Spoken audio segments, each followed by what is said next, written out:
मित्रांनो, आज ज्या समाजात राहतो तिथे कोणतीही गोष्ट करण्यापूर्वी त्यामागचे विज्ञान आणि शास्त्र समजून घेणे अत्यंत आवश्यक आहे. तरच आपली भक्ती अंधश्रद्धेकडे न जाता ज्ञानाकडे जाते. चला तर मग अधिक मासाचे गणित अत्यंत सोप्या भाषेत समजून घेऊया.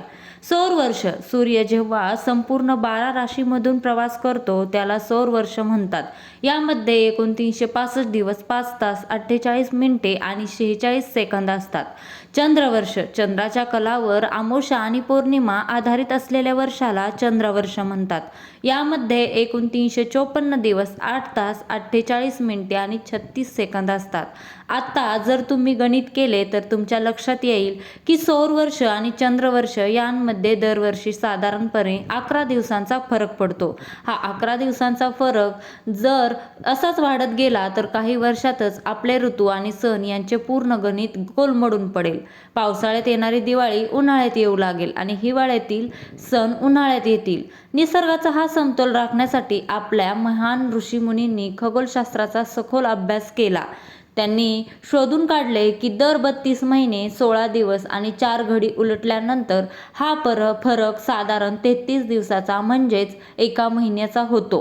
हाच फरक भरून काढण्यासाठी पंचांगात दर 3 वर्षांनी एका अतिरिक्त महिन्याची जोड दिली जाते, ज्याला आपण अधिक मास किंवा मलमास असे म्हणतो. मलमास ते पुरुषोत्तम मास. पौराणिक कथा, प्राचीन ग्रंथांमध्ये या महिन्याची एक अतिशय सुंदर आणि मन हेलावून टाकणारी कथा आहे. जेव्हा या अतिरिक्त महिन्याची निर्मिती झाली तेव्हा या महिन्यात सूर्य संक्रांती, सूर्याचा राशी प्रवेश होत नसल्यामुळे याला मलमास, अशुद्ध महिना म्हणून हिणवले गेले. कोणत्याही शुभ कार्यासाठी हा महिना वर्ज्य मानला गेला. यामुळे या महिन्याला अत्यंत दुःख झाले. स्वतःची निंदा सहन न झाल्यामुळे हा महिना रडत रडत वैकुंठ लोकात भगवान विष्णूकडे गेला आणि त्याने आपली व्यथा मांडली. भगवान विष्णू हे अत्यंत दयाळू आणि शरणागत वत्सल आहेत. त्यांनी त्या महिन्याचे दुःख ऐकून त्याला अभय दिले. विष्णूंनी घोषित केले, हे मासा, आजपासून तुझी कोणीही निंदा करणार नाही. मी तुला माझे स्वतःचे सर्वोच्च नाव देतो आहे, पुरुषोत्तम. विष्णूंनी त्याला वरदान दिले की या महिन्यात जी व्यक्ती कोणतीही भौतिक इच्छा न ठेवता माझी पूजा करेल, नामस्मरण करेल, जप, तप आणि दानधर्म करेल, तिला इतर महिन्यांच्या तुलनेत करोडोपटीने अधिक फल प्राप्त होईल. तिची सर्व जन्मांची पापे जळून खाक होतील आणि ती मोक्षाची अधिकारी बनेल. तेव्हापासून या महिन्याला पुरुषोत्तम मास म्हणून अत्यंत पवित्र स्थान प्राप्त झाले. म्हणून मिथुन राशीच्या जातकांसाठी अधिक मासाचे शुभ फायदे आणि राशी भविष्य. आता आपण आपल्या मुख्य विषयाकडे वळूया. मिथुन राशी आणि चालू वर्षातील हा अधिक मास. ज्योतिषशास्त्राच्या नियमानुसार मिथुन राशी ही चक्रातील 3री राशी आहे. या राशीचे जातक अत्यंत बुद्धिमान, हजरजबाबी, संवाद कलेत पटाईत आणि बहुआपाई व्यक्तिमत्वाचे असतात. परंतु द्विस्वभाव राशी असल्यामुळे त्यांच्या मनात नेहमी विचारांचे काहूर माजलेले असते.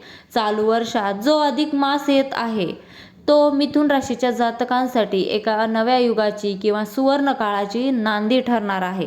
ग्रहांची स्थिती अशी निर्माण होत आहे की तुमच्या कुंडलीतील अनेक दोष या महिन्यात शांत होणार आहेत. चला पाहूया. तुमच्या आयुष्यात मोठे 6 शुभ फायदे आणि घटना घडणार आहेत. पहिला फायदा आहे मानसिक वनवास आणि तणावातून कायमची मुक्ती. मिथुन राशीचे लोक गेल्या काही काळापासून एका अदृश्य मानसिक दबावाखाली जगत आहेत. सगळं काही सुरळीत चाललंय तरीही मनात एक भीती आहे, अशी तुमची स्थिती झाली असेल. निर्णय घेताना होणारा गोंधळ, जवळच्या व्यक्तींनी केलेला विश्वासघात यांमुळे तुमचे मन विदीर्ण झाले असेल. परंतु या पुरुषोत्तम मासाच्या दैवी ऊर्जेमुळे तुमच्या मनातील नकारात्मकतेचे धुके पूर्णपणे साफ होईल. तुम्हाला एक वेगळीच आंतरिक शांती आणि आत्मबळ जाणवेल. तुमची निर्णय क्षमता अत्यंत अचूक होईल. दुसरा आहे अडकलेले धन आणि उत्पन्नाचे नवीन स्रोत. धन आणि लाभाच्या दृष्टीने मिथुन राशीसाठी हा काळ अत्यंत चमत्कारी ठरेल. जर तुमचा पैसा गेला अनेक महिन्यांपासून किंवा वर्षांपासून कुठेतरी अडकला असेल, कोणी कर्ज घेऊन परत देण्यास टाळाटाळ करत असेल, तर या महिन्यात योग्य प्रयत्नांनी तो पैसा अचानक परत मिळण्याचे योग आहेत. याशिवाय ज्या लोकांवर कर्जाचा डोंगर झाला आहे त्यांना कर्जमुक्तीचे मार्ग सापडतील. उत्पन्नाचे एकापेक्षा एक जास्त स्रोत सुरू होतील. तिसरा आहे व्यापार आणि उद्योगात प्रचंड तेजी. जर तुम्ही व्यापारी असाल तर मार्केटिंग, मीडिया, लेखन आणि संगणक IT क्षेत्राशी जोडलेले असाल तर तुमच्यासाठी हा काळ लॉटरी लागण्यासारखा आहे, कारण या सर्व क्षेत्रांवर तुमच्या राशीच्या स्वामींचा म्हणजेच बुधाचा अधिकार आहे. या महिन्यात तुमचे जुने रखडलेले करार फायनल होतील. नवीन ग्राहकांशी संबंध जोडले जातील. बाजारपेठेत तुमची पत आणि प्रतिष्ठा अचानक वाढेल. चौथा आहे नोकरीमध्ये पदोन्नती आणि नवीन संधी करणाऱ्या मिथुन राशीच्या जातकांसाठी कार्यालयातील राजकारण आता संपणार आहे. तुमचे वरिष्ठ तुमच्या कामाची दखल घेतील. जे जातक अनेक दिवसांपासून चांगल्या नोकरीच्या शोधात आहेत किंवा ज्यांना परदेशात जाऊन नोकरी करायची आहे त्यांच्यासाठी हा महिना अत्यंत सकारात्मक बातम्या घेऊन येईल. तुम्हाला अचानक या मोठ्या कंपनीकडून मानाची किंवा चांगल्या पगाराची ऑफर मिळू शकते. पाचवा आहे कौटुंबिक कलह संपून सुसंवाद निर्माण होणार.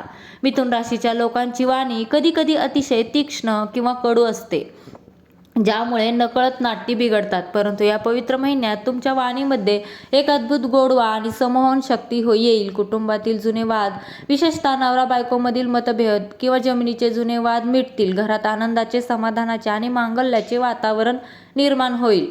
सहावा आहे आरोग्यामध्ये अभूतपूर्व सुधारणा. गेल्या काही दिवसांपासून मिथुन राशीच्या लोकांना नसाचे विकार, मानसिक थकवा किंवा पचनाच्या तक्रारी भेडसावत होत्या.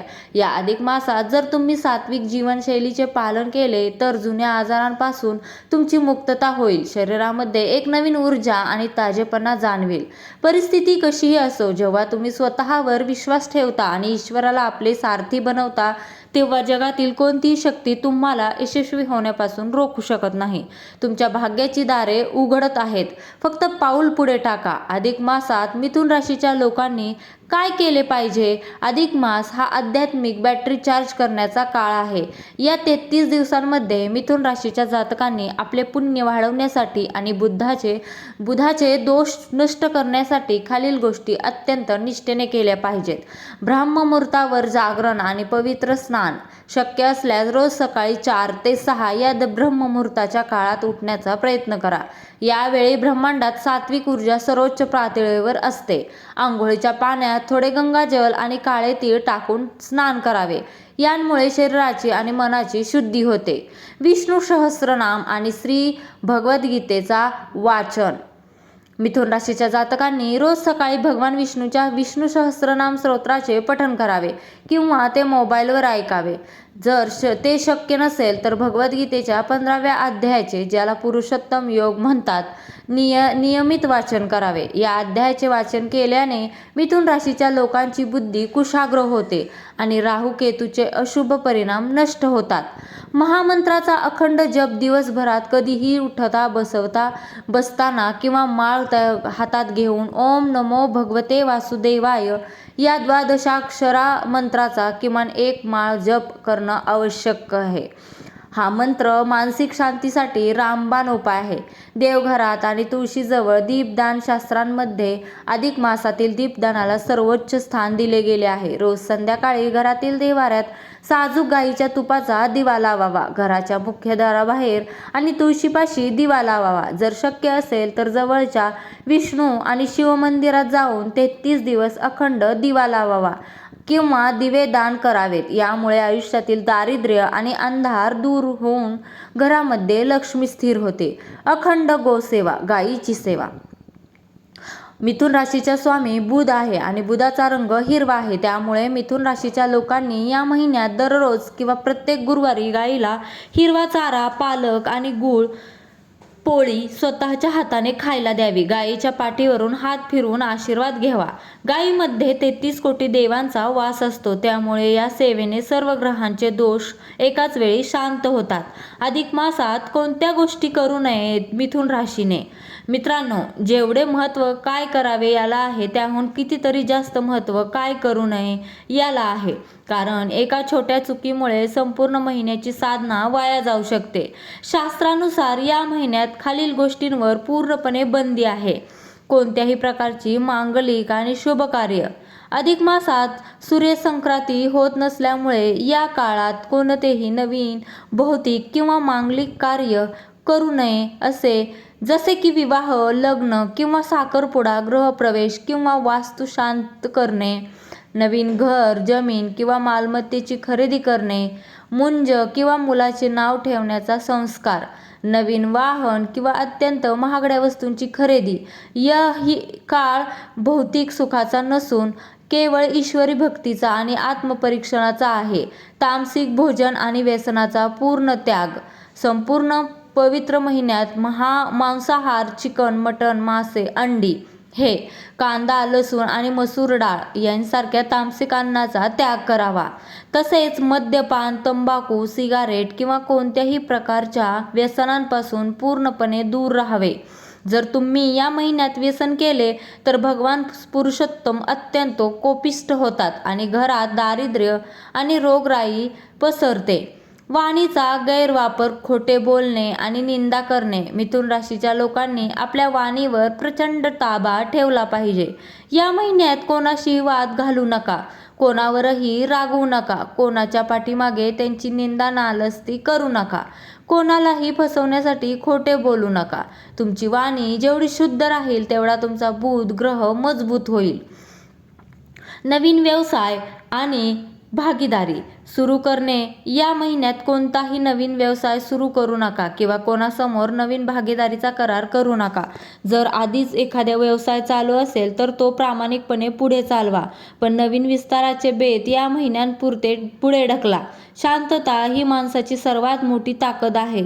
जेव्हा तुम्ही विवादातून स्वतःला बाहेर काढता आणि मौन धारण करता तेव्हा तुमच्यातील दैवी ऊर्जा जागृत होते. आणि अधिक मासातील दान धर्म. मिथुन राशीसाठी विशेष काय? शास्त्र सांगते अधिकस्य अधिक फलम, म्हणजेच अधिक मासात केलेल्या दानाचे फळ अनंत पटीने मिळते. या महिन्यात 33 या संख्येला अनन्यसाधारण महत्त्व आहे, कारण या महिन्यात 33 कोटी देवांचे अधिष्ठान असते. मिथुन राशीच्या लोकांनी कोणत्या गोष्टी दान कराव्यात? 33 आणाचे किंवा धोंड्याचे वाण. महाराष्ट्रात ही सर्वात मोठी परंपरा आहे. मिथुन राशीच्या लोकांनी 33 अनारसे किंवा पुराणाचे धोंडे तांब्याच्या किंवा चांदीच्या ताटात ठेवावेत. त्यावर गाईच्या तुपाचा दिवा लावावा आणि ते वाण म्हणून दान करावे. हिरवे मूग आणि धान्य. मिथुन राशीचा स्वामी बुध असल्यामुळे हिरवे मूग, तांदूळ किंवा गहू यांचे दान देणे त्यांच्यासाठी अतिशय उत्तम आहे. यांमुळे घरातील अन्नाची कमतरता कायमची दूर होईल. वस्त्रदान. गरीब आणि गरजू लोकांना नवीन कपडे दान करा. मिथुन राशीच्या लोकांनी पिवळ्या किंवा हिरव्या रंगाचे कपडे दान केल्यास कुंडलीतील गुरु आणि बुध दोन्ही ग्रह बलवान होतात, ज्यामुळे नशिबाची साथ मिळते. धार्मिक पुस्तके. विष्णू सहस्त्रनाम, भगवद्गीता किंवा भागवत पुराणासारख्या पवित्र ग्रंथाचे मंदिरात किंवा ब्राह्मणाला दान द्यावे. हे दान कोणाला दिले पाहिजे?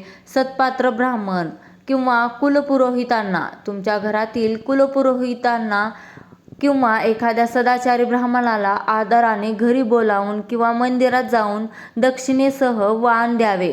अत्यंत गरीब आणि गरजू लोकांना शास्त्र सांगते की भुकेल्यांना अन्न देणे हे सर्वात मोठे पुण्य आहे. ज्यांना खरोखर गरज आहे अशा अनाथ, वृद्ध आणि अपंग लोकांना अन्न, पाणी आणि वस्त्र दान करा.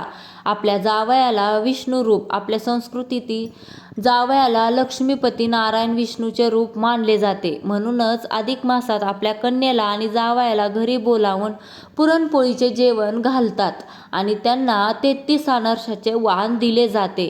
यामुळे कन्येचे वैवाहिक आयुष्य अखंड सुखी राहते आणि तिच्या घरावर विष्णूची कृपा होते. आईला दान देणे का महत्त्वाचे आहे?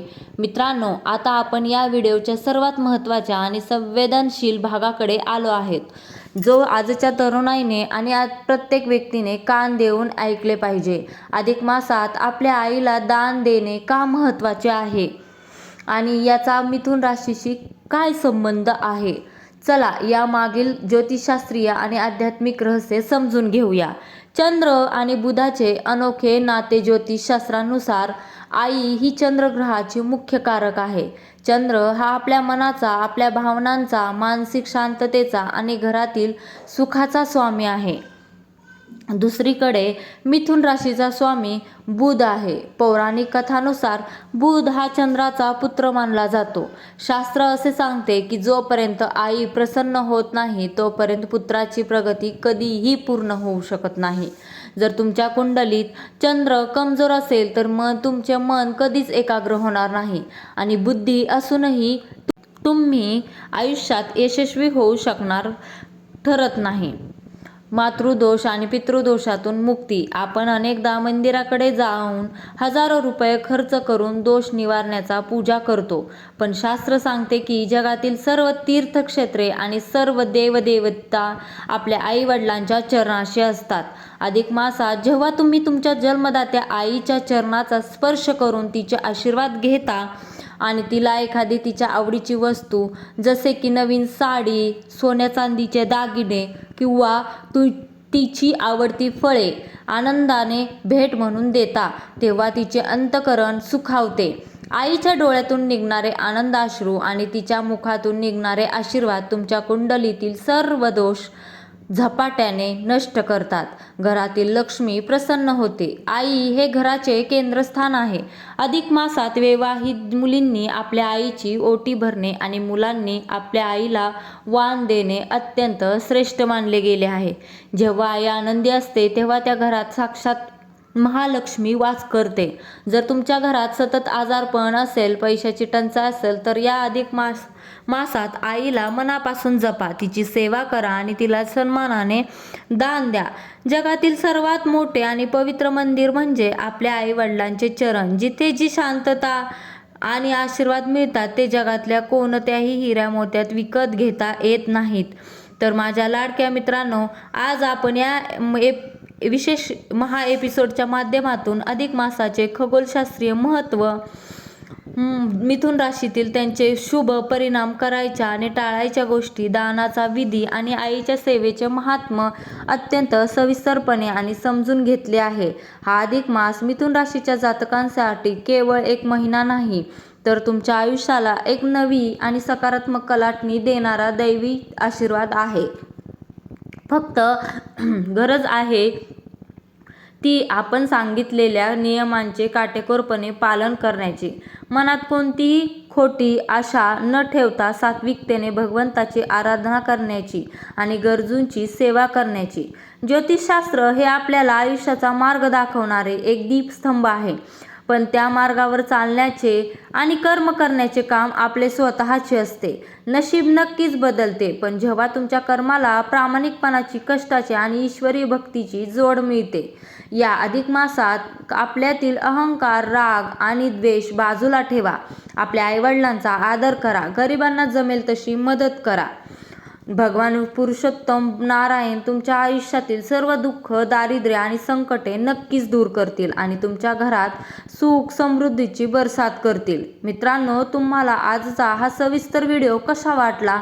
तुमच्या काही शंका असतील किंवा तुम्ही या पवित्र महिन्यात कोणते दान करणार आहात ते मला खाली कमेंट बॉक्समध्ये नक्की कळवा. जर तुम्हाला ही माहिती खरोखर मोलाची वाटली असेल तर व्हिडिओला एक लाईक नक्की करा. तुमच्या कुटुंबातील आणि मित्रपरिवारातील सर्व मिथुन राशीच्या लोकांना हा व्हिडिओ जास्तीत जास्त शेअर करा, जेणेकरून त्यांनाही या पुण्याचा लाभ घेता आला पाहिजे.